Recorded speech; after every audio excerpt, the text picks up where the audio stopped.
Olá, pessoal. Seja bem-vindo a mais um episódio do Seguros na Prática. Eu sou Anderson Jopp, diretor de conteúdo. Eu sou Thiago Fescher, corretor de seguros. E hoje a gente vai conversar com Edson Calheiros. Então fica com a gente que a conversa está muito boa. Edson Calheiros, seja bem-vindo ao podcast do Seguros na Prática. Muito obrigado pelo convite, muito obrigado, Anderson, muito obrigado, Thiago. É uma honra, um prazer estar podendo trocar essas ideias com vocês. Fico à disposição. Amigo de longa data, né? A gente vai conversar bastante aqui sobre seguros inclusivos, a inclusão do mercado, né? Do público aí, consumidor no mercado de seguros. Eu tô curioso aqui para essa conversa aqui, Calheiros. Eu tô agoniado, porque esse tema eu acho fantástico, né? E eu não entendo nada. Então, para mim, vai ser um prato cheio aqui conversar com alguém que está mergulhado nesse universo, entender o que é microseguro, o que é seguro inclusivo. E eu queria começar por isso daí. Explica para mim o que é microseguro, o que é seguro inclusivo. É tudo a mesma coisa? Que legal, Thiago. Primeiro, mais uma vez, gente, muito obrigado mesmo pela oportunidade. Eu acho que esse é um momento muito importante para a gente contar um pouquinho da história do microseguro e dos seguros inclusivos no Brasil, né? Na realidade, a ideia surge na Índia, né? Começa lá com a ideia do microcrédito, através do Muhammad Yunus. Muhammad Yunus, para quem não sabe, ganhou o prêmio Nobel, hoje é considerado o banqueiro do povo, e tudo começou com essa ideia, vamos dizer assim, de melhorar a renda das castas, chamadas castas inferiores lá na Índia, através do crédito simples, barato, sem burocracia, né? E de maneira objetiva. Então, se fazia-se um microcrédito, e ele descobriu que, para dar mais garantia, mais sustentação a essa atividade, ele deveria incluir uns seguros, que ele aí chama de microseguros, que se assemelha aqui no Brasil, você como corretor, você conhece, ao seguro prestamista. Na realidade, esse microseguro que surge na Índia é para garantir o microcrédito. Em caso de falecimento do tomador, né? Em caso de... para quitar o crédito. Sim. Tá. De improdutividade, às vezes eles se mutilavam nos teares, né? E acabavam não sendo mais produtivos. Às vezes pegava uma doença grave, e que diminuía a capacidade dele produzir. E aí o seguro vinha e quitava o crédito do banqueiro, né? Vamos chamar assim. De modo que você tinha uma dupla garantia, né? A garantia assumida pelo tomador do microcrédito e a garantia assumida pela seguradora para bancar esse risco em caso de inadimplência por morte, por invalidez ou por uma doença que causasse esse transtorno. Até de maneira mais específica para que a gente consiga tangibilizar a ideia. Imagina aqui no Brasil um pipoqueiro, né? Pipoqueiro é bem particular aqui no Rio de Janeiro, que fica na praça lá, monta sua carrocinha. Tem queijo pipoca, aqui também? Na pipoca? Vende de tudo, né? Na pipoca, leite condensado, aquelas coisas todas. Então, uma pessoa que vem a ser, vamos dizer assim, um empreendedor autônomo, né? Hoje conhecido como MEI, né? Microempreendedor autônomo, tem a ideia de vender pipoca na praça. O que ele vai precisar para vender a pipoca dele? Um trabalho digno, não é? Como necessário, ele precisa construir um carrinho de pipoca, não é? Antes dos insumos. Quanto é que custa isso hoje? Em torno de R$2.000 para você construir um carrinho de pipoca. Tá. Qual é o banco que dá um crédito de R$2.000 para um desempregado que não tem nenhuma atividade laboral que sustente isso? Porque ele está começando a vida dele. Ele precisa de R$2.000 para construir o carrinho de pipoca. E dá aquele empurrãozinho. Comprar os insumos para ele começar a funcionar. O que o Muhammad fez na Índia, nada mais do que foi isso. Foi estimular essa economia popular, tá? E chamou isso de microcrédito, porque na realidade é um microcrédito. Uhum. Ele precisa de R$2.000 para construir o carrinho de pipoca e ir para a praça para vender a pipoca dele. Ele vende essa pipoca de 5, de 10, né? E quando chega no final do mês, ele tem o suficiente para sustentar a família dele e para pagar o Pagar a crédito conta. que ele pegou. Por que ele não consegue isso hoje nas redes de bancos comerciais tradicionais? Né? Por uma questão de cadastro Entendi. e de acesso. Ele não tem A garantia. Caixa Econômica tem capital para fazer isso, mas essas pessoas não têm o acesso. Comprovadamente, Tiago e Não tem o Anderson, acesso porque... acesso ao banco, ao crédito. Aí, na verdade, ele vai lá Ele buscar, não mas tem a nem a Caixa não conta dá. bancária, ele não tem a conta bancária. Entendi. Vocês imaginam o que aconteceu agora na pandemia, né? A Caixa Econômica, para poder dar o auxílio, né, para as famílias que não tinham nem o alimento, né, na pandemia, o que a Caixa descobriu? Que 35 milhões de brasileiros sequer tinham qualquer forma de se relacionar com o banco. E olha que a gente Nem era conta corrente. considerado um país bancarizado, Sim, né? sim. Você imagina, 35 A gente milhões. vive numa bolha, né? Completa. É. Então, por isso, microcrédito, microseguros, começou na Índia e andou junto. Hoje, o mundo inteiro fala em microseguros. A ideia chega no Brasil pelos idos de 2007, 2008. Eu tenho o privilégio de participar de uma comissão em que a gente começa a dar sugestões para o CNSP, Conselho Nacional de Seguros Privados, para começar a montar o primeiro marco regulatório dos microseguros no Brasil. Então, em 2012, a SUSEP publica, primeiro o CNSP, depois a SUSEP, que é a autarquia, Superintendência de Seguros Privados, né?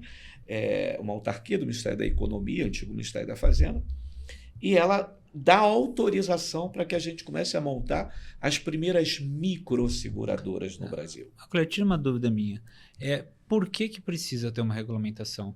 Porque eu não posso pegar o produto tradicional e simplesmente reduzir ele? Essa é uma bela discussão, Thiago. Eu fico feliz de você abordar esse tema, né? Você veja só, eu fui executivo da Sul América Legal. durante 11 anos. Participei aí da montagem da transformar uma empresa sem fins lucrativos em uma seguradora, KPM Capemisa. E depois fui convidado a entrar no mundo do microseguros. E observe que uma seguradora, vamos pensar nas primeiras colocadas aí do mercado. O Bradesco, por exemplo. O Bradesco é uma instituição sólida, um banco que tem uma seguradora, certo? Certo. Então ele tem um canal de distribuição fantástico. Sim. Tem uma agência do Bradesco em cada esquina. É a maior. A Brasil Talvez é a maior seja o hoje maior. do país. sim. Não sei. Eu não sei confirmar, mas acredito que sim. Deve ter a maior capilaridade no Brasil, junto com o Banco do Brasil. Aí. Bom, por que o Bradesco vai fazer comercialização de seguros inclusivos se ele já tem uma série de outros com ticket médio muito mais alto? Aham. Você acaba canibalizando a sua própria produção. Em vez de você vender um produto, estou aqui devagando, mas para que a gente entenda, em vez de você vender um produto de um ticket médio de R$50, de R$60, você vai trazer isso para R$10? Vai atender uma população de baixa renda? Mas não é uma miopia? Sim. E é isso que a gente está combatendo. Talvez seja uma miopia, mas é um processo. Porque você imagina, essas pessoas, o pipoqueiro que eu estou usando como exemplo, É isso que eu tô ele tem pensando. acesso ao banco? Ele tem conta bancária? Um gerente de uma agência bancária tradicional vai fazer esse empréstimo para ele?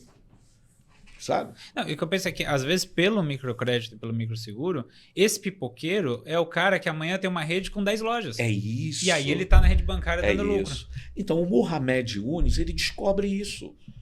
O segredo dele, ganhar prêmio Nobel, se transformar num banqueiro do povo, comprar lá o maior símbolo da Inglaterra, lá da rainha, que é o Roy Ross, né? Hoje a propriedade da marca do Mohamed. Foi nesse sentido, mostrar que o povo, a economia popular, é capaz de comprar um dos maiores símbolos do... Entendi. Simbólico. Simbólico, porque Demais, na realidade a Índia foi colonizada pelos ingleses Olha só. durante anos. É. Então, note que o microseguro e o microcrédito, eles andam meio que paralelo. No Brasil, o microseguro assume a partir de 2012, começa a assumir essa ideia de ter microseguradoras, ou seja, seguradoras específica para atender um público específico considerado de baixa renda. Tá? Por que considerado? Que hoje, infelizmente, nem o IBGE consegue fazer uma radiografia real do que é uma baixa renda no Brasil.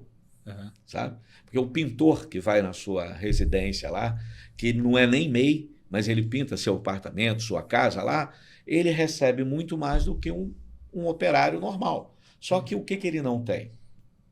Ele não tem a formalização, a comprovação da renda, a formalização da renda e o acesso ao crédito. O acesso ao crédito no Brasil, ele é muito limitado. É só para as pessoas que realmente tenham não precisam do crédito. E aí entra justamente esse ponto. E falando, pegando esse gancho aí do Thiago Calheiros, o microcrédito acabou surgindo, não tem como tratar da mesma forma. Analisar e conceder o crédito da mesma forma, com a mesma, vamos dizer assim, burocracia ou com o mesmo peso, né? O mesmo crivo para alguém que tem uma comprovação de renda e tem uma renda formal, um contra-cheque. E quando a gente foi para o microseguros, foi a mesma adaptação que teve que ser feita? É isso? É um pouco disso? É um pouco disso, eu te diria que é muito disso no Brasil. Se você pegar aí, eu acredito, eu não tenho esse número exato, mas eu sei que já ultrapassamos a 6 milhões de MEI, microempreendedores individuais, sabe? No Brasil. Número gigante. É um número gigante. Os chamados trabalhadores dos aplicativos, né, já ultrapassa 23 milhões de pessoas que trabalham com algum tipo de entrega através de aplicativos. 23 milhões. Nós estamos falando de um país de 215 milhões, 214 milhões e poucos de brasileiros. Vamos chegar ao final do ano aí 215 milhões de brasileiros vivos. Não é? Então, se 23 milhões da população hoje trabalha para algum aplicativo, carregando ou transportando pessoas ou transportando objetos, você imagina o tamanho desse negócio. E o microcrédito, ele tem que andar junto com a economia popular, sabe? E o microseguro? A Índia, o Mohamed Yunus, tratou isso de uma forma muito inteligente. O microseguro, ele dá sustentação ao microcrédito. É como se ele fosse a outra garantia do banqueiro, sabe? Ó, tá aqui o seu microcrédito, o pipoqueiro, tá aqui, vai lá, constrói sua carrocinha de pipoca, vai vender sua pipoca e me paga. É aqueles pontos do score, né, que falta que o seguro foi lá, foi cobrir, né? E aí, por que você acha que o pipoqueiro não vai pagar o empréstimo, não vai honrar um microcrédito que ele recebeu? Por que você acha que ele não vai honrar? Dificilmente ele vai deixar de honrar em função do seu trabalho, porque ele sabe da necessidade daquilo. Agora, por que ele deixa? Porque às vezes ele adoece, às vezes ele morre. Ah, entendi. Sabe? Entendi. Às vezes ele tem um caso real em que um carro invade uma praça e amassa o carrinho de pipoca. E aí, como é que o cara vai trabalhar no dia seguinte se o carrinho dele, o instrumento de trabalho dele foi destruído por um automóvel? Caramba. E aí ele não tem renda para levar para a família e, por conseguinte, ele não tem renda para pagar o microcrédito dele. Entendi. É aí que entra o microseguro, sabe? Como uma sustentação para o apoio. Tanto pode ser vida como danos, sabe? O carrinho. Pode ser o carrinho também. Sabe? Um RD. Um RD, por exemplo. Tá? E se ele morre também, as pessoas morrem, né? Infelizmente. Sim. Então, além do prejuízo do crédito que ele pegou, quem vai pagar? Se é ele que é o tomador e é ele que é o produtor. Tá? E a família ainda tem a questão do funeral.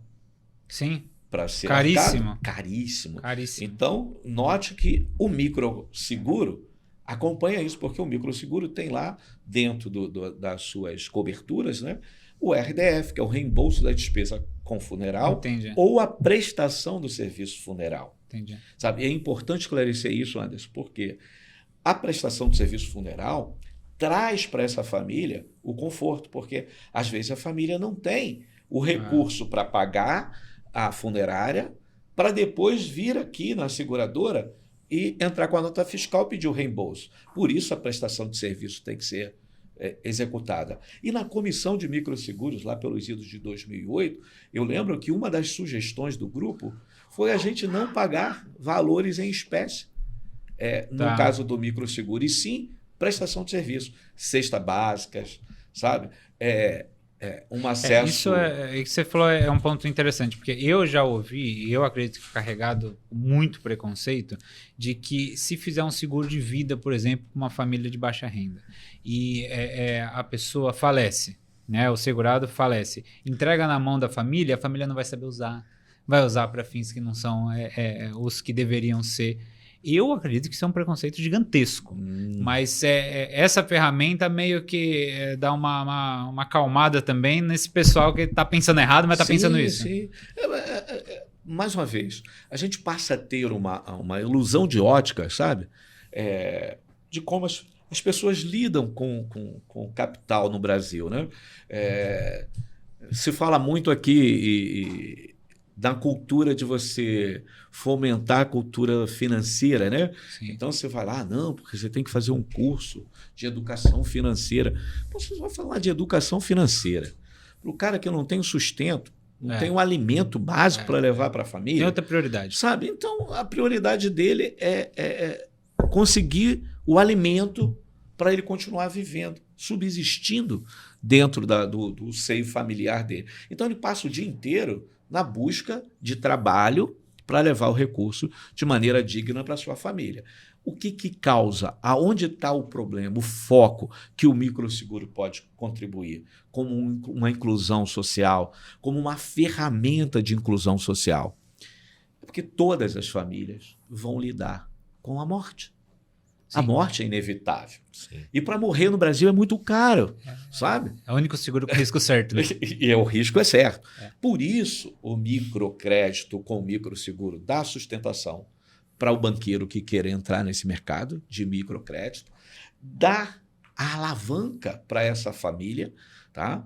Porque na falta do seu tutor, né? Na falta do seu provedor, a família vai receber o recurso necessário para daqui que seja por 12 meses, para que consiga se soerguer e buscar outros caminhos, sabe? Então, voltando e respondendo a sua pergunta, o microcrédito deu origem ao microseguros. E por que seguros inclusivos? Nós estamos falando da mesma coisa, só que a comissão da OIT, Organização Internacional do Trabalho, abraçou a ideia do Mohamed Yunus. Hoje, se você entrar na página da OIT, você vai ver que lá tem um capítulo do Mohamed, tem lá uma informação sobre microseguros. Só que o microseguros, quando trouxe vamos dizer assim, a tradução literal, o micro no Brasil, qual é a imagem que você tem, Thiago, por exemplo, do micro? Algo muito pequeno, muito, vamos dizer assim, não relevante. É isso aí. Sabe? É isso aí. Básico, né? Básico. E aí, a sacada da OIT, e que eu gosto muito dessa ideia, a sacada da OIT foi falar o seguinte, seguros inclusivos, sabe? O seguro como a visão de inclusão social. E eu gostei, a primeira vez que li sobre isso, eu adorei a ideia, tanto que eu pego essa ideia como bandeira, até se o Anderson me permitir, para falar um pouquinho da ideia do livro. Porque eu não sou escritor, gente, nem passava pela minha cabeça. Não, o livro é bom. Eu sou segurador. A minha ideia era ter uma literatura no Brasil, que hoje nós não temos, tá? Que contasse um pouquinho o porquê que virou de microseguros para seguros inclusivos no Brasil. E aí eu abraço a ideia assim, porque seguros inclusivos têm uma relevância muito maior. A gente não está só falando de população de baixa renda quando a gente fala de seguros no Brasil. Eu estou falando de seguros básicos, tá, Anderson e Thiago? Por quê? O que se vende de seguro no Brasil? Se você pega a frota aí, você vai descobrir 30%, né, segurada?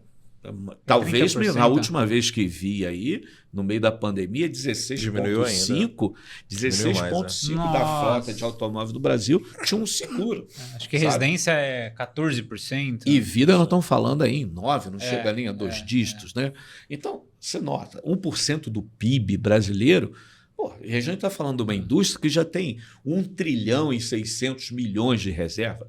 Eu não tenho certeza do número, que esse número está, graças a Deus, sempre crescendo, né? Mas estamos passando de 1 trilhão de reservas, que garante, para quem não sabe, né, praticamente a dívida interna do Brasil, porque parte desses recursos estão aplicados em letras do Tesouro Nacional. Então, entendi. olha que bandeira legal, Thiago. Além de você fazer inclusão social através do seguro, você também fomenta a poupança interna no país. Quer dizer, o país se torna mais rico à medida que a gente traz para dentro desse universo de seguros, da indústria dos seguros, essas pessoas hoje que não têm acesso ao seguro tradicional. E aí eu não estou falando só de população de baixa renda, tá? Eu estou falando do MEI, que é o microempreendedor individual, que o sustento da vida, da família dele depende de quê? Da capacidade dele de produzir. Da máquina funcionar. Né? E você acha que o MEI não fica doente? O MEI, vamos falar de um motorista de aplicativo, né? E o dia que o cara acorda... Desamparado, total. Não, o dia que ele acorda, ou pegou um Covid, vai ficar 5 dias, né, se recuperando. Como é que ele leva o sustento para a casa dele? Se ele depende da quantidade de pessoas que ele carrega durante o dia para levar o sustento para a família dele e muitas das vezes para pagar o aluguel do carro. Sim, que vai ser cobrado independente de trabalhar ou não. Sim, que muitos deles... para quem não sabe, utilizam carros alugados. Sim, a maioria. Sabe? A maioria. Então, ou financiado. Ou financiado. Como é que se paga se o cara adoeceu? Mas isso, doença não pega em trabalhador, em microempreendedor, a gente não vê. Pega em... Mas sabe por quê, Caleza? Em motorista de aplicativo, né? A minha opinião, porque quando a gente chama o Uber, ele chega. A gente não sabe que o outro que ia chegar está em casa doente. Isso aí. Entendeu? Então a gente fica... É o que eu falei, a gente fica mil para isso. Agora deixa eu provocar uma seguinte situação. Porque eu comprei. Né? Eu acho que, é sensacional. E na minha cabeça, sempre eu conversei muito com o Osmar Bertassini sobre isso. Nossa, meu professor. Não, maravilhoso. E eu falei um dia para ele, eu falei assim, Osmar, você imagina uma pessoa que não tem estudo. Aí ela tem uma situação financeira complicada, ela tem um filho e ela consegue colocar o filho na faculdade. E tá pagando com o sustento dele ali a mensalidade da faculdade e tal. Se essa pessoa falece, o filho para o estudo e volta tudo. Entendeu? Então, eu acho que também vai nesse sentido e eu acho que é uma solução perfeita. Agora eu te pergunto, por que isso não tá em toda a pessoa que precisa? A gente vai mexer com outro assunto, que é a questão da cultura. Tá. E olhando o capital, tá? Pensa no capital. O capital ele precisa ser remunerado. Bom, o capital da seguradora, as seguradoras elas estão buscando, ela tem lá os seus acionistas, ela precisa trazer resultado. A grande maioria é ligada a grandes grupos, a bancos, por exemplo. Sabe? Pô, você imagina, o banco está visando ali o capital. Não tem a ver com o social. O social é no segundo plano, certo? Nunca no primeiro. Só que hoje, comprovadamente, a indústria de seguros no Brasil é sensacional, mas ela não conseguiu a abrangência, a capilaridade que o Brasil precisa. Tá aí os números. Estão aí os números. Por mais que a gente cresça, hoje, a maioria da população brasileira não tem um seguro básico, aquele seguro que deve estar na cesta de alimento dessa família, sabe? Por exemplo, o seguro educacional, certo? Bom, por exemplo, um seguro de reembolso de despesa com funeral ou de prestação de serviço funeral.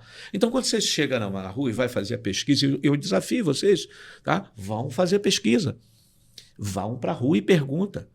A cada 10 pessoas que você perguntar se tem um seguro ou se conhece seguro, vocês vão ouvir a resposta. Não tenho. Mas você conhece seguro? Sim, seguro de automóvel, né? Essa é a questão. E seguro de automóvel, me perdoe os amigos corretores, né? A gente aprendeu não a vender, e sim a atender. Sim. Atender a necessidade. Por quê? E por que criou-se a necessidade de ter um seguro do teu patrimônio? Do teu automóvel. Porque, primeiro, o automóvel no Brasil eles confundiam com patrimônio. Hoje, graças a Deus, não. Membro né? da família. Não é? Mas era ter um automóvel, além do status, era poder para a família, né? Então, o que acontecia com isso? Eu não quero perder o meu status, não quero perder o meu poder, porque eu posso ser furtado, roubado, pode acontecer um acidente, posso ter uma perda total, então eu tenho que fazer um seguro. Então, sair-se do automóvel, seja seminovo ou novo, né? Sempre com seguro. Se for zero, então, nossa Se for senhora. zero. Aí os vizinhos vão ficar loucos. E a vida? E a vida?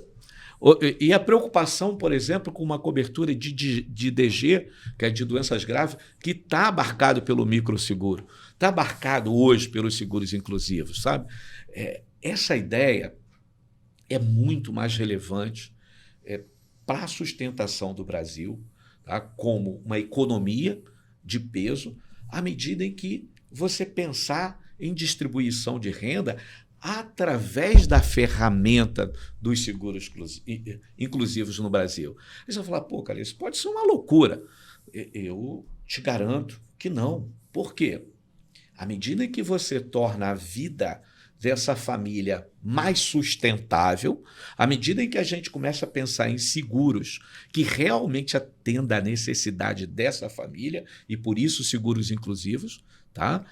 Para incluir essa sociedade, incluir essa família dentro da sociedade protegida por um seguro. E consumindo. E consumindo. E pagando imposto. Eu acho que é uma visão de curto prazo, né? A seguradora fala, não vou colocar dinheiro aqui, porque assim, isso daqui não dá dinheiro agora. Mas vai dar dinheiro daqui a 10 anos, porque essa família vai fazer a economia crescer. Tiago, tem uma coisa muito interessante. Há pouco tempo, dezembro do ano passado, eu estive lá no Ministério da Economia, a convite de uma pessoa que eu conheci, que foi o Dr. Dari, me levou no Ministério da Economia para que a gente tivesse uma palestra lá com os técnicos do Ministério da Economia e falasse um pouco da ideia do microseguro como um instrumento de inclusão social no chamado chamado Auxílio Brasil, tá bom. Né? O antigo Bolsa Família. Né? Sim, sim. Como uma ferramenta. Por quê? São os últimos números que vi, 17 um microseguro? Sim, 17 milhões de famílias, né, que são atendidas pelo Auxílio Brasil. Pelo menos foi o último número que eu vi. Se você tem lá um microseguro, tá, que é muito barato, nós estamos falando de produto de R$5. Mês. Para dar uma sustentação para essa família. Porque essa família... O VLT é R$6,90. Você vai por aí, né? Mas essa família, por exemplo, ela também perde seus entes queridos.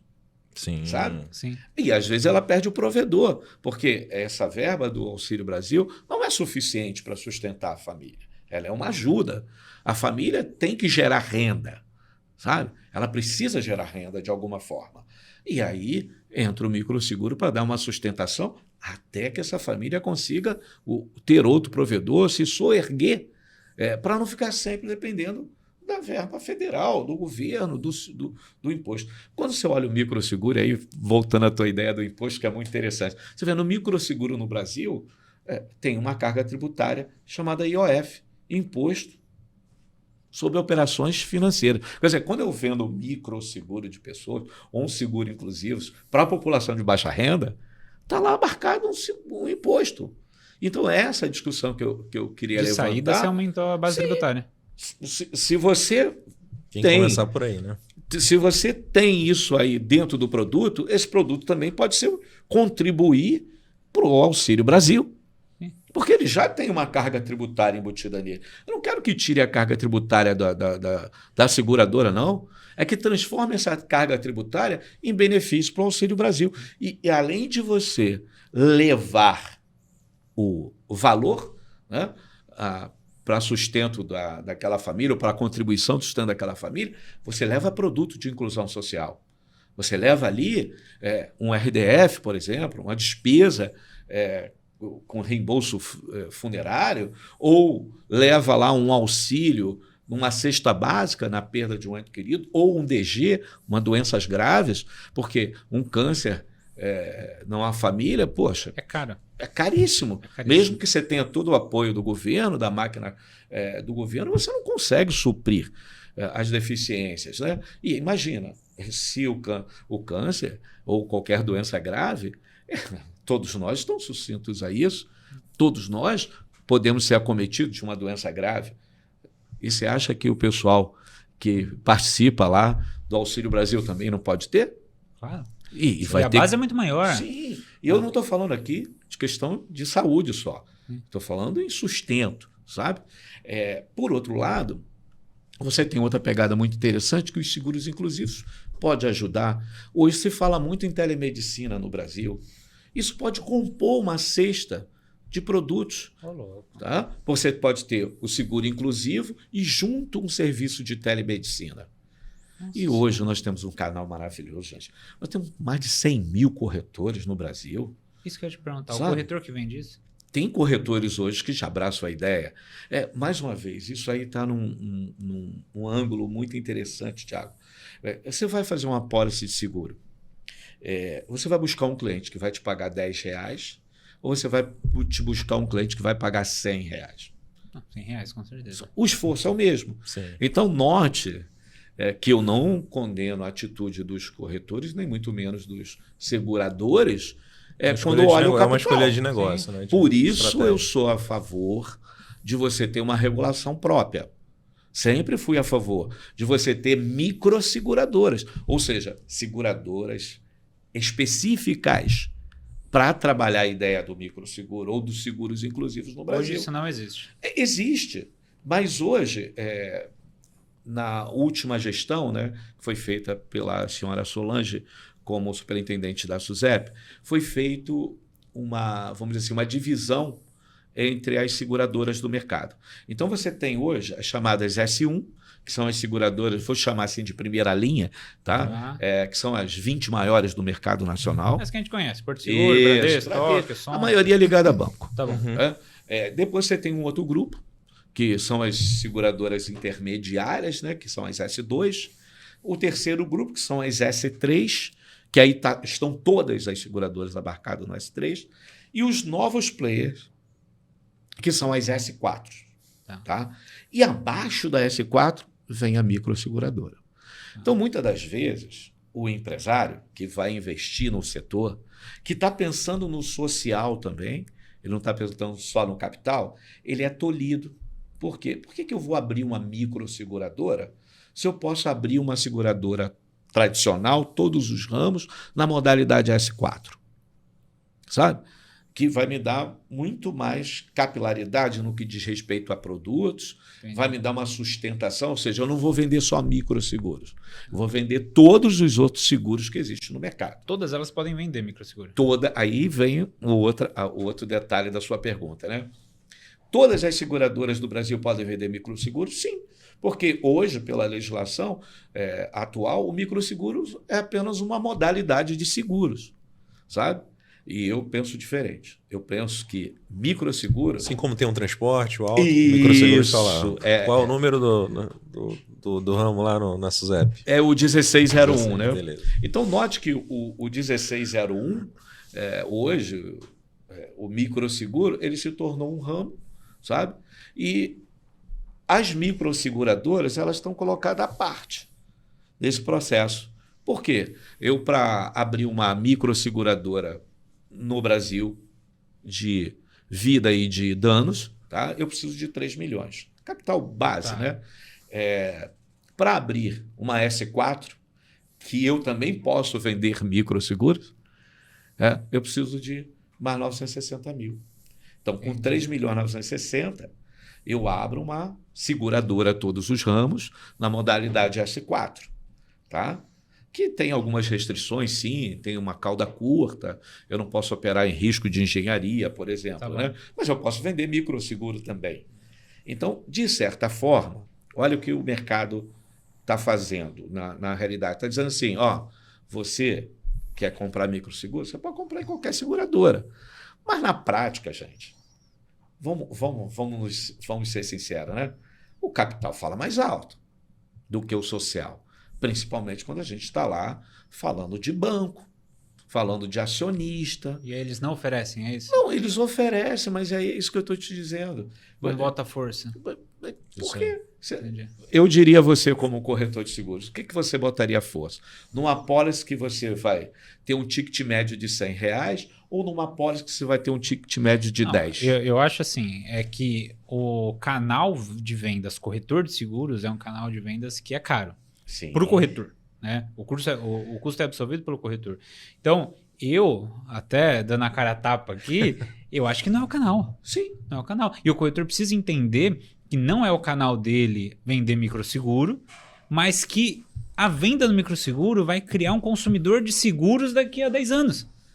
Então, observe o seguinte. Eu te diria que é o canal também, Tá. sabe? Porque quando você pensa num corretor de seguros, você pensa num corretor de seguros, o Thiago, por exemplo, é um corretor estabelecido, sabe? De médio para alto, se não alto, sabe? Vamos Ainda pensar não, assim, né? Nós vamos pensar assim.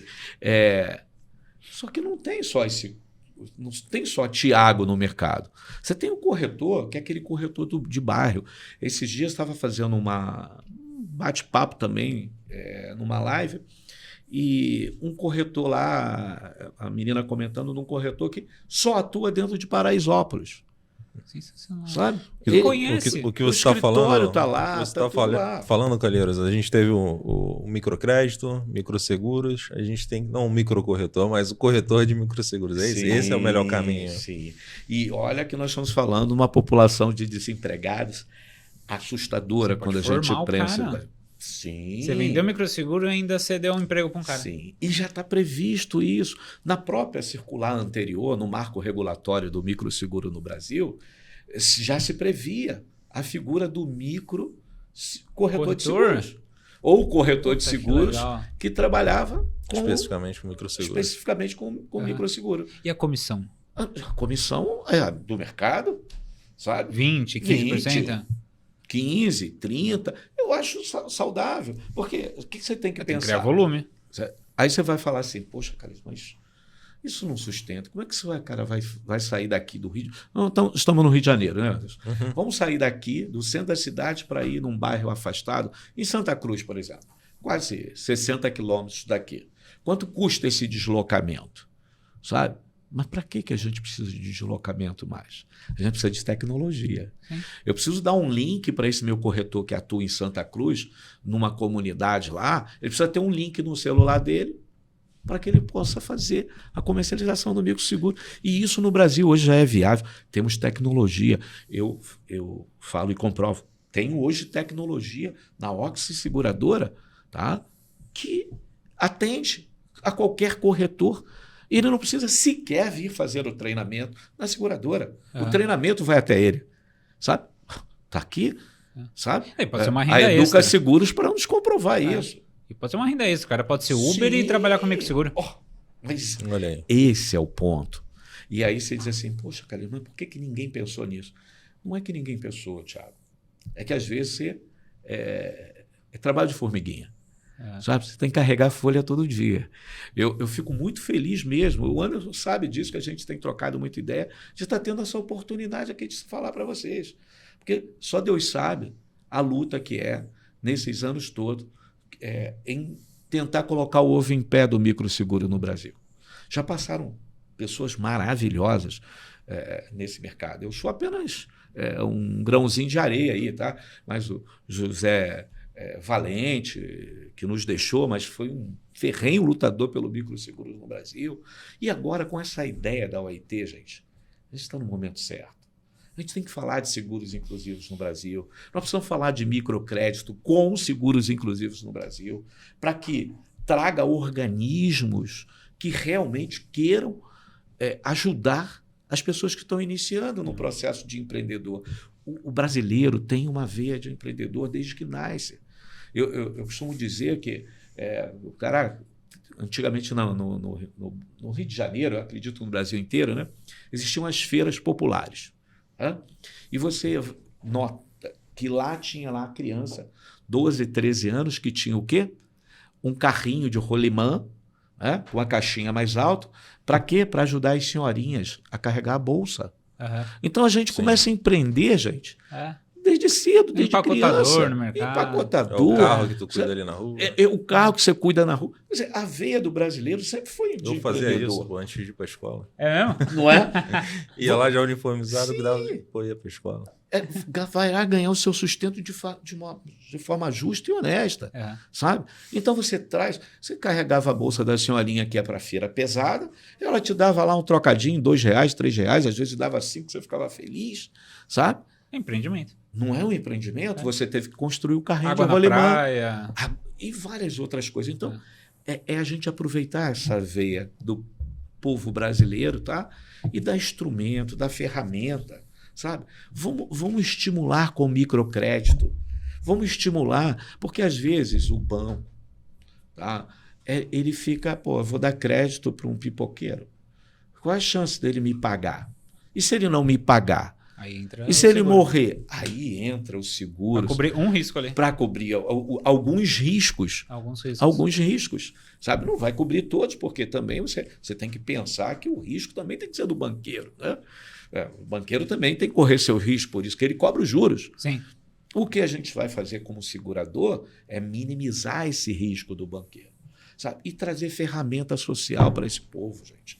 A gente precisa dar garantias que nós vamos ter daqui a 5, 10 anos uma população melhor e que a distribuição de renda não vai ser feita só pela questão do capital, e sim pela capacitação do social, sabe? É você dar capacidade às famílias de elas se soerguerem, porque senão, olha o que está acontecendo. Me permite, Anderson, levantar um tema, Tiago, que eu acho que é de suma relevância para a gente concluir a questão do livro aqui do Micro Seguros.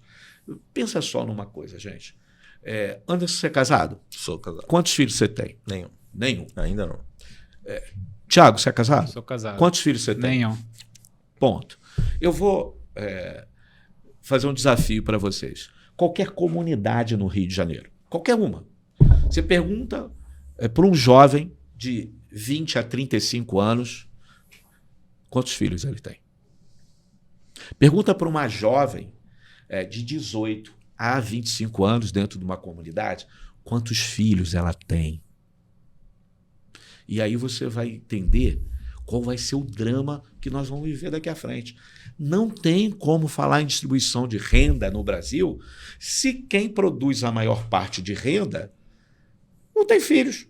Ou seja, ele não vai ter um outro Anderson que vai fomentar essa cultura, que vai melhorar o capital dessa família. Então a distribuição de renda vai ficar limitada aqui. Mais concentrada. E da Francisca, que tem 5 filhos com 25 anos? Como é que você vai fazer?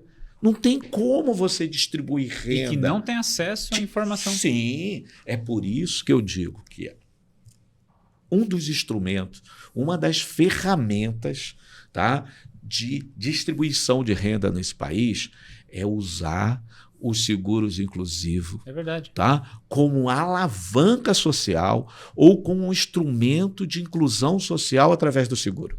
Porque aí sim, quando você vende um seguro, você forma a poupança interna. Quando você vende um seguro, você está dando uma sobrevida à família, está dando uma forma de subsistir quando faltar a renda, quando faltar o seu ente produtor, né? O seu tutor. E para concluir, eu vou contar rapidamente uma história de uma funcionária de um grande supermercado aqui, rede de supermercado no Rio de Janeiro. Sabe? Não vou falar o nome para não dar oportunidade para o merchan, mas todo mundo sabe qual que é, porque ela causa um transtorno danado nos aniversários aqui. Inclusive pisoteamentos. Quem é do Rio sabe. Pisoteamentos. Se você jogar na internet... Em promoção, já vi isso aí. As pessoas são pisoteadas nas promoções. Absurdo. É um absurdo total, mas existe. 2 filhos, veio do interior do Ceará, de Crato, interior do Ceará, vem ser caixa, né? Trabalhar no check-out do supermercado. Aonde essa pessoa foi morar? Numa comunidade aqui, que é chamada Comunidade da Formiga. Tá? Foi morar lá, pagava R$600 de aluguel, um cômodo, com 2 filhos menores, um de 13 e um de 16. Na função dela do trabalho, né? Ela teve um infarto e veio a falecer. Nossa Senhora. Certo? Bom, primeiro drama. Tem que enterrar o corpo. Quanto custa um funeral? E ela tem seguro? Não, não tem seguro. Nem o básico, que é o reembolso da despesa com funeral. Ela sequer tem um amparo. Ela vai depender de uma série de coisas, da empresa, do político, da funerária. Tá? E gera mais um monte de problema. Os parentes delas estão aonde? No Ceará. No Crato, no Ceará. Então ela não tem ajuda sequer da família. E as 2 crianças? Suporte ali. Como é que paga o aluguel no final do mês? Se não pagar o aluguel, Desesperador. lá não tem contrato. Desesperador. Contrato, né? No... Ó, tá aqui a chave, você me paga, você continua morando. Se você não me pagar, você me devolve a chave, vai cuidar da sua vida. Como é que fica essas 2 crianças? Quem vai dar amparo? Você acha que o governo hoje, sabe, consegue gerir com toda a sua máquina algum tipo de proteção rápida para essa pessoa, para essas crianças? É tudo muito demorado. Então, aonde entra os seguros inclusivos aí? Nesse Para dar o socorro, né? apoio, o imediato, sem a Pra tirar o burocracia, para tirar o desespero. É assim, ó, fique tranquilo, liga para o 0800, vai lá, o nosso consultor funerário, né, o agente funerário, vai cuidar de tudo e não tem custo para essa família, sabe? Entra ali a uma cesta básica e uma indenização mínima que seja para pagar lá, ou para dar um amparo para essas crianças. É nisso que eu digo que tem que pensar os seguros inclusivos. E tirar esse preconceito imbecil de achar que família de baixa renda não sabe lidar com dinheiro. Porque eu já ouvi muito isso. Falar assim, não, aí a pessoa vai receber 5 mil, 10 mil reais e vai gastar. Quando eu, dentro da minha bolha de pessoas que estão financeiramente estáveis, se um monte de gente vai merda com dinheiro. Olha, Não é...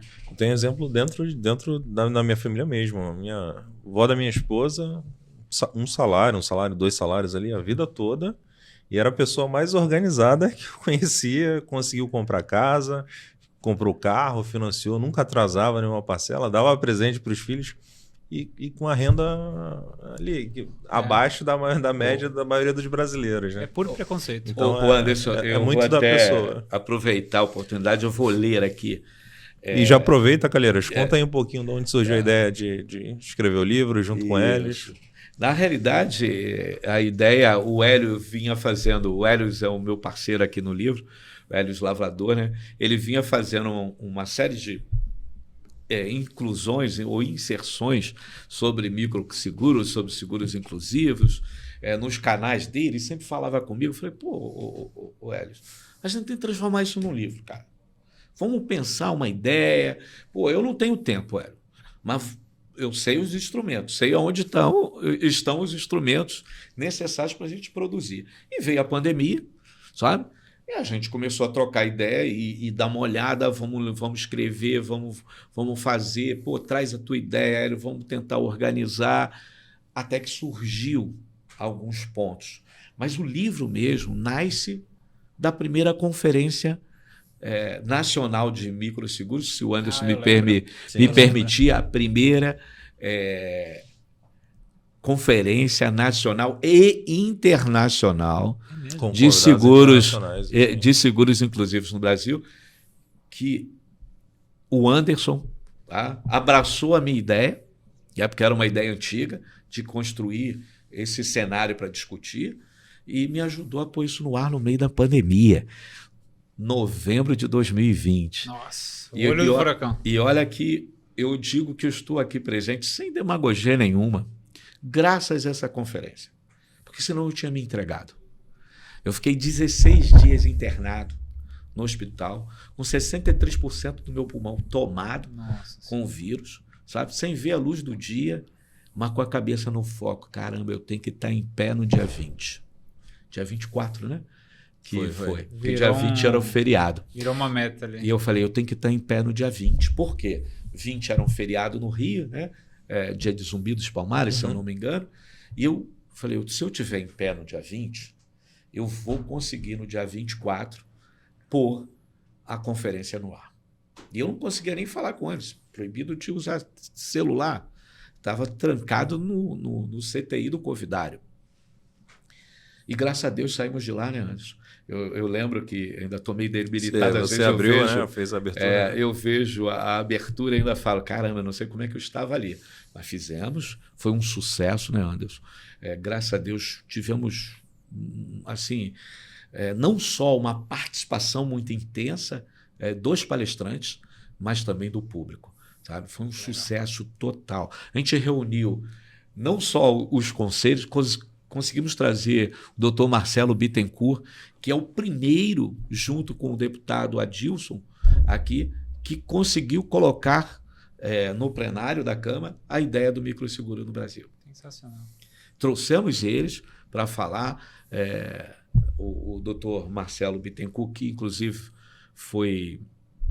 ele é procurador federal, né, mas já tinha sido procurador da SUSEP, é escritor de um livro chamado Manual dos Seguros no Brasil, e essa foi a minha inspiração.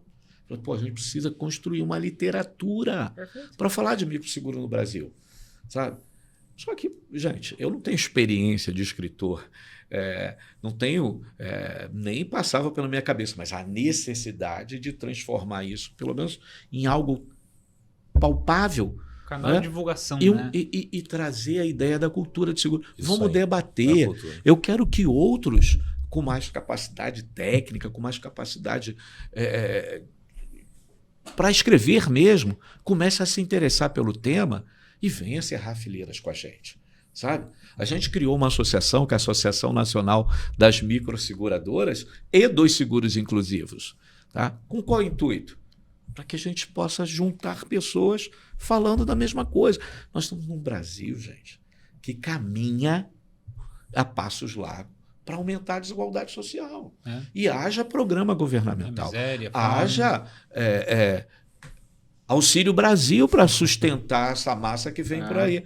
Por exemplo, desculpa, até estou usando aqui um nome pejorativo, mas só para a gente ter uma ideia, por exemplo, das Franciscas, das Marias, né? Que vem aí com seus filhos sem condição nenhuma de trazer sustento para eles. Você imagina uma menina de 25 anos, gente, sem trabalho, com 5 filhos menores. Qual é a chance de ter sucesso? É disso que a gente está falando quando a gente fala na ferramenta de inclusão social através dos seguros inclusivos no Brasil. É isso. E aí me permite, Anderson, dos microseguros aos seguros inclusivos no Brasil, o caminho para a inclusão social através da criação de seguros acessíveis e sustentáveis, pensados para públicos específicos e vendidos por canais alternativos. Respondi a sua pergunta? Sim. Por que não ter canais? Sim, temos que ter canais alternativos.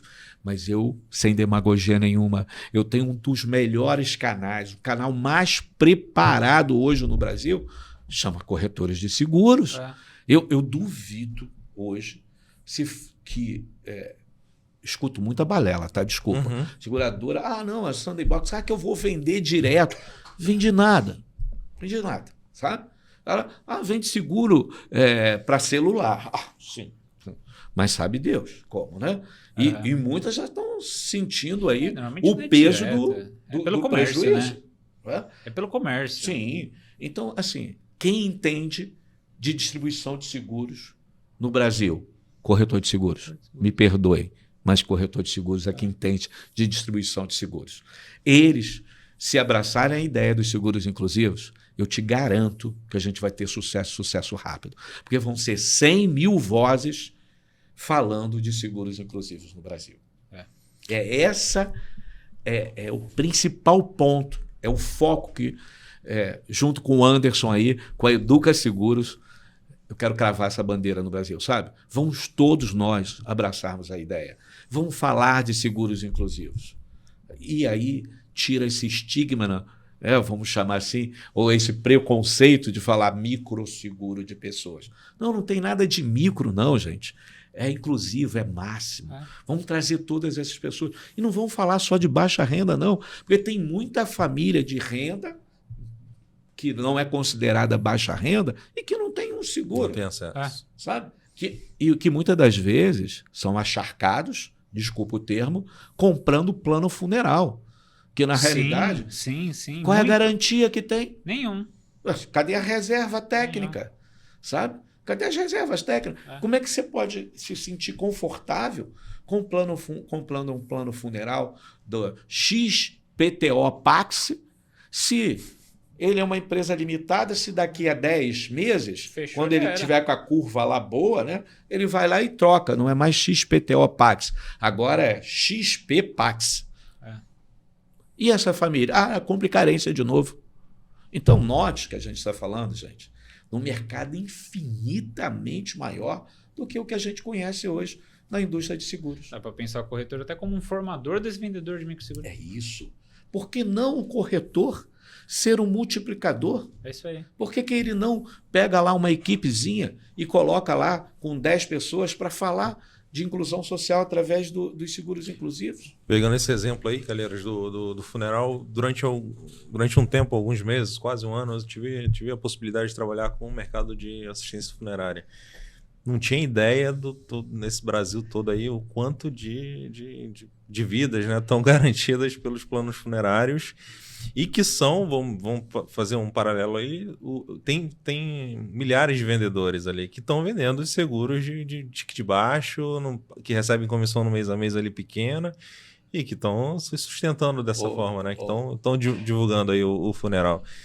Ô Anderson, eu sou um crítico dessa situação, eu não queria nem entrar nessa ciranda, mas eu diria assim para o Thiago como corretor. Thiago, esse mercado é gigante. Isso aí. Vou te contar uma história rápida. Tem planos funerários aqui no Rio de Janeiro que tem mais de 1 milhão de CPFs na base dele. Nossa. E com ticket médio de R$54. Ô, louco. Mensais. E eles vendem para quem? Para famílias chamadas de baixa renda. Nas comunidades. Eles faturam 54 milhões por mês. Está dizendo que é maior que qualquer seguradora. E essa base deles fazendo microseguro daria 5 milhões por mês de prêmio. 54 milhões de prêmio mês. Não, é 54 com o prêmio que eles cobram. Isso. Aqueles R$5 que... E sim, se a gente botar... É isso aí. É isso. Estou falando só de Rio de Janeiro. E eu estou falando de Rio de Janeiro capital, hein? Tem aí 8 milhões de habitantes, né? Me corrijam se estiver errado. Mas acho que 8 milhões de habitantes, né, que temos hoje no Rio de Janeiro. Capital. Esse é o tamanho do mercado de seguros inclusivos no Brasil. E está na mão de quem? Dessas operadoras. Eu te diria que não está na mão da seguradora. Sabe por que não está na mão das seguradoras? Porque não é seguro. Sim. Desculpe o trocadilho, tá? É um plano, é um financiamento. É uma assistência. Ele não se enquadra nem como financiamento. Olha a aberração jurídica. É vitalícia, né? Olha a aberração jurídica que é isso. Não é banco, então não pode captar poupança popular. Não é seguradora, não tem constituição de reserva. O que é? Que venda é essa? É uma venda com entrega futura, né? Entrega futura de uma urna mortuária e o aluguel de um espaço no chão de um cemitério. É isso que é comercializado, sabe? Tecnicamente falando. E está na cultura do brasileiro. E está na cultura. Aí é por isso que eu te Esse digo. é o maior desafio. O problema do seguro é o segurez. Quando você vai para essa família que paga um plano funerário e oferece um seguro, ela fala assim, não, o seguro é muito caro. Mas ela paga R$54 e o seguro custa 10. E acho que é um pouco de falta de contato também, porque ele conhece alguém que fazia esse plano e que deu certo, mas ele não conhece alguém que fez um seguro e que deu certo. Justamente o contrário, né? Que eu não recebi o seguro. O que é passado, né? É experiência negativa. É porque seguro lembra-se indenização. Plano funerário lembra-se o quê? Prestação de serviço. Entende? Não, eu vou pegar se acontecer uma morte na família, perder o meu ente querido, eu vou ligar para o 0800. Não tem negativa, né? Não tem negativa. Está em dia. Eu estou em dia, eu ligo para o 0800, eu vou ter meu serviço funerário Porque a primeira coisa é correr atrás do boletim que foi pago. Isso. Eu vou ter dignidade na minha passagem. Até E o seguro da porque mesma às vezes coisa. nem na morte a pessoa tem dignidade, gente. É. Sabe? Então é isso que eu acho que os seguros inclusivos pode facilitar. Não. Trazer seguridade para esse mercado. Trazer segurança para essas famílias. Por quê? Poxa, nós somos fiscalizados por uma entidade respeitadíssima, que é a Superintendência de Seguros Privados. E hoje presidida por um corretor de seguros, Alexandre que é o Camilo. Camilo, É. sabe? Então, note um momento peculiar que nós estamos atravessando no Brasil. As pessoas preocupadas com a morte, porque estamos saindo da pandemia, graças a Deus, né? Preocupado com a morte. A gente falando de seguros inclusivos no Brasil e com esse mercado gigante. Gente, nós estamos falando de 215 milhões de brasileiros que vamos ter até o final do ano. E com a única certeza que temos, que todos vão precisar de assistência funeral.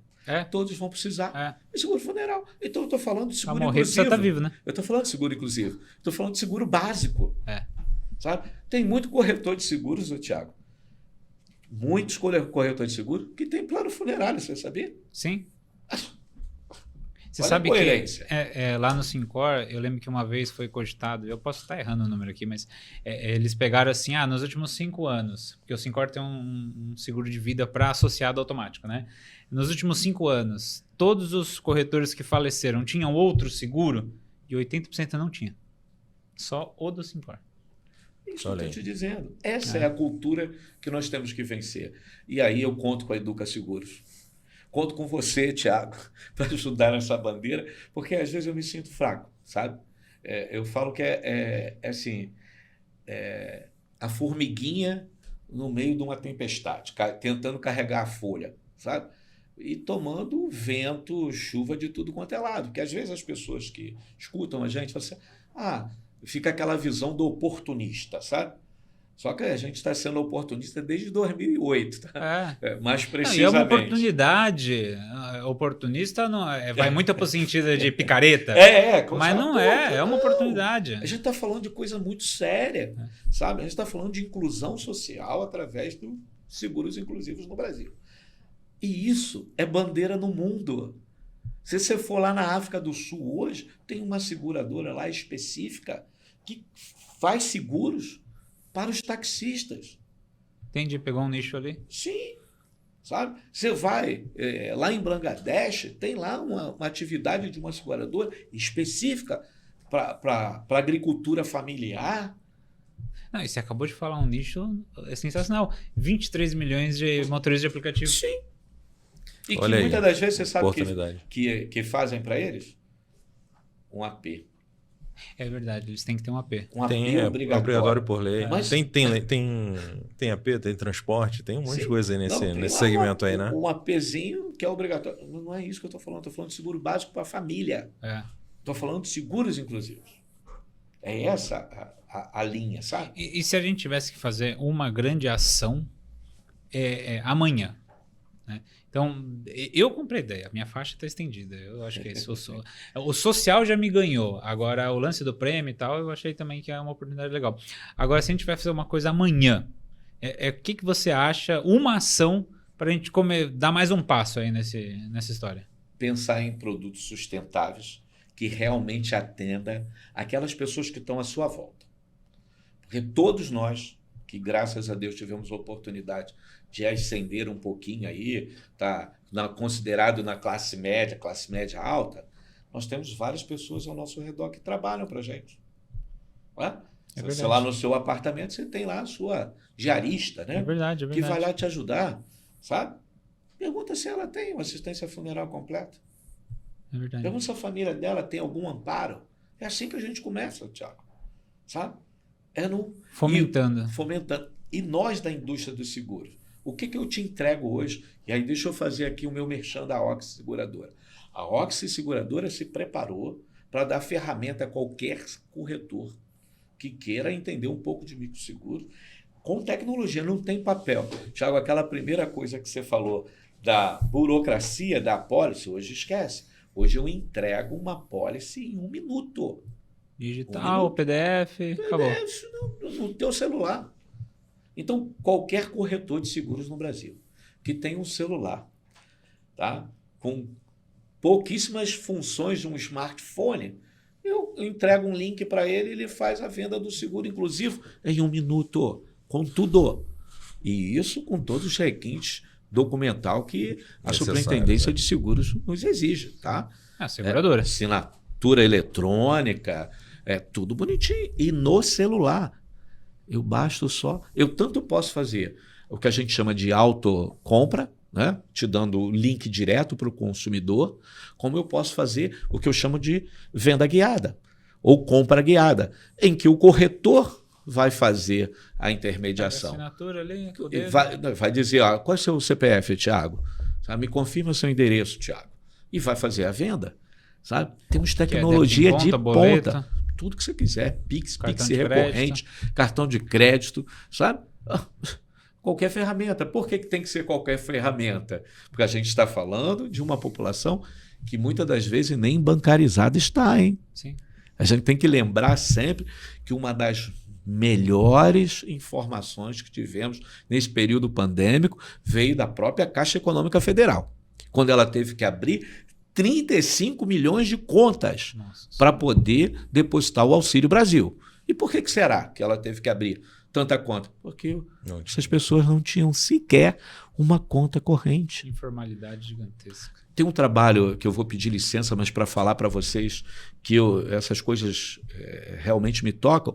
Eu vi um trabalho aqui de um rapaz chamado Sérgio Al, que chama-se a Conta Black. Sabe? Não sei se vocês já ouviram falar da Conta Black.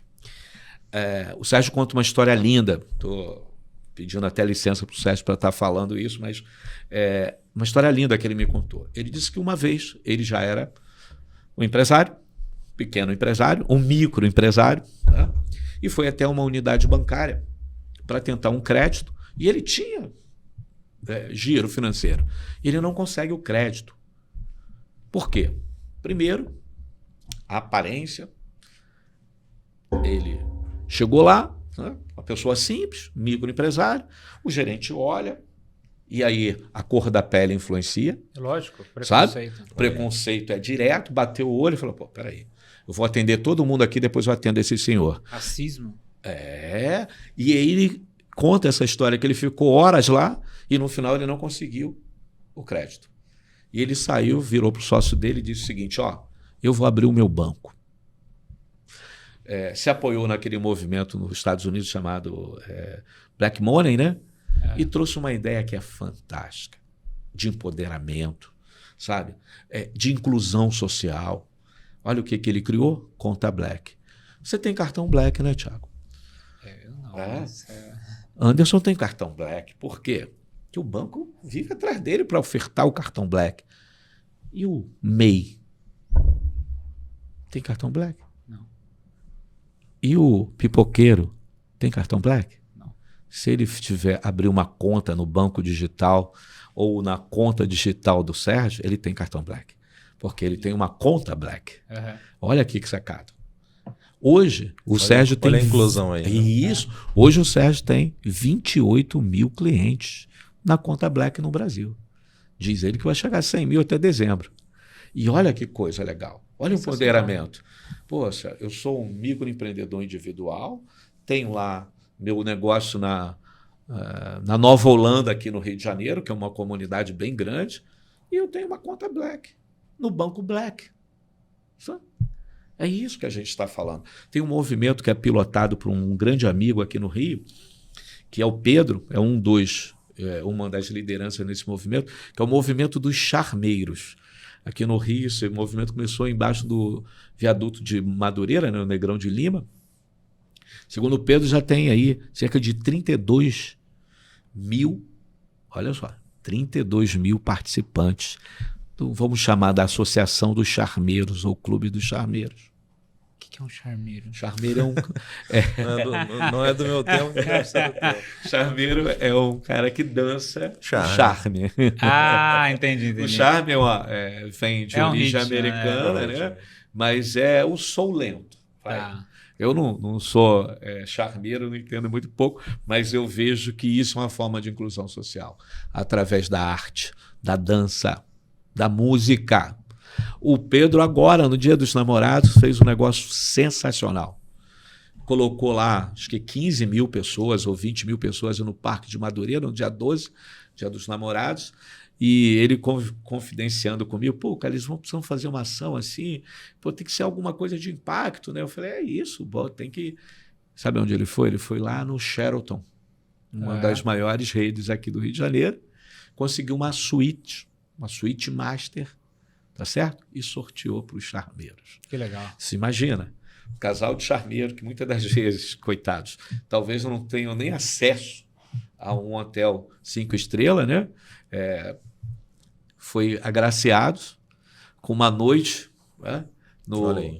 no Hotel 5 Estrelas, e aí o Pedro botou uma limusine, dessas aí que aluga, levando, saindo lá do Parque de Madureira, olha o empoderamento, e indo passar uma noite no Dia dos Namorados no Sheraton Hotel. Que legal. Sabe? Com todo o requinte. É isso, gente, que eu falo. São pequenas ações que você traz a inclusão social, traz um novo equilíbrio na distribuição de renda, ou pelo menos na tentativa da distribuição de renda no país. E crescimento econômico, isso. e tudo. E mais uma vez, passamos pelos seguros inclusivos para fazer a inclusão social. E preciso muito de você, Thiago, como corretor de seguros. Eu levanto essa bandeira. Eu levanto essa bandeira. Vamos levar fazer uma lá para o divulgação. sindicato. A gente precisa falar, Lógico. sabe? E mesmo assim, tem todo mundo começar a falar que podemos fazer a inclusão social no Brasil através dos seguros inclusivos. Aí você vai falar assim, pô, Carias, utopia, você é um sonhador. Não. Quer exemplo? Vai para a Índia, Mohamed Yunus. É isso. Une o útil ao agradável, porque é um produto rentável, e com um apelo social gigantesco. Sim. E estamos falando de mutualismo, né? Exatamente. O que as seguradoras... E garantida. Sim, e o que as seguradoras precisam fazer? É criar produtos acessíveis e sustentáveis. Tirar o segurez. Tira o segurez. Se tirar o segurez já melhora muito, porque as pessoas consomem plano funeral. Sim. Se consome plano funeral, por que não consome seguro funeral? Sim. Calheiros, quero te agradecer. Para quem quiser saber mais aí sobre o livro, 2 microseguros aos seguros inclusivos, uma publicação da Educa Seguros, de autoria do Edson Calheiros, do Hélios Lavrador. É só acessar educaseguros.com.br. Tem na Livraria da Travessa também, aqui no Rio de Janeiro. Pode comprar online. Também na Amazon. Só buscar lá Microseguros. Provavelmente é o único livro que vai aparecer. Lá o primeiro. É o primeiro e único. Então, tem a versão impressa. Tem a versão digital já disponível na Amazon. Quem tem Kindle consegue ler também. E, Calheiros, obrigado aí pela tua disponibilidade em estar aqui com a gente, em falar sobre microseguros, seguros inclusivos. A gente sabe que é um desafio grande. Como eu te falei, cada vez que a gente conversa, eu avanço mais um pouquinho aí no conhecimento. Pode contar com a gente, né, Thiago? A divulgação desse tema. Eu acho que não é um tema de uma pessoa, não é um tema de uma seguradora. É um tema, faz parte do propósito do mercado de seguros, né? A inclusão de novas pessoas dentro desse mercado. É interessante para todo mundo. É interessante para o brasileiro, para o consumidor, que vai estar coberto ali pelos riscos dele, e é interessante para a seguradora. É a gente entender como é que juntar esses interesses, né? Como tornar isso também rentável ou interessante para o acionista, para a seguradora, para o corretor. Como o corretor fomenta isso? Eu acho que é isso. Trazer esse tema aí para a conversa, né? Para destaque, para ser protagonista, né, nas conversas, vai fazer a gente chegar nesse ponto comum e divulgar cada vez mais aí o mercado de seguros, os seguros no Brasil. Eu que agradeço a vocês, tá, Thiago? Agradeço a oportunidade, agradeço ao Anderson, que é um lutador também dessa ideia. Eu gosto muito do nome da empresa do Anderson, Educa Seguros. É o que a gente precisa para o Brasil, sabe? E tirar essa coisa, não é educação financeira, não é educação securitária que nós precisamos, sabe? É olhar com essa visão, rever o conceito, sabe? A gente precisa de seguros. inclusão social através de seguros. E por que não seguros inclusivos? Quero aproveitar mais uma vez e dizer para vocês o seguinte: eu estou no fim de carreira, sabe? Estou caminhando para pendurar a chuteira. Mas vocês têm que abraçar a ideia. Sabe por quê? As ideias não se constroem do dia para a noite. As ideias têm que ser cultivadas, têm que ser multiplicadas, e eu preciso muito de ajuda, sabe? Porque eu não quero, e nem passa pela minha cabeça, ser, vamos dizer assim, o cara que... Não, eu quero ser mais um, cerrando fileira, para que todos nós juntos, construímos um Brasil melhor, com essa pegada, sabe? Transformar o capital em instrumento social. E por que não através da indústria dos seguros? Sim. Muito obrigado, gente. Valeu, Calixto. Foi uma aula aí. Obrigado por tudo. Eu acho que a gente abordou muito tema interessante aí. E pode contar comigo. Como corretor de seguros, levanta essa bandeira, a gente vai jogar isso lá para cima. Eu também acho que é necessário e está atrasada. Se você ainda não segue o Seguros na Prática, no YouTube, clica aí. Gostou desse vídeo? Segue, se inscreve no nosso canal, ativa as notificações e compartilha esse conteúdo aí com quem você acha que vai se interessar por esse tema, para a gente espalhar cada vez mais aí a cultura do seguro. Até a semana que vem, hein? A gente está de volta. Valeu. Muito obrigado, gente.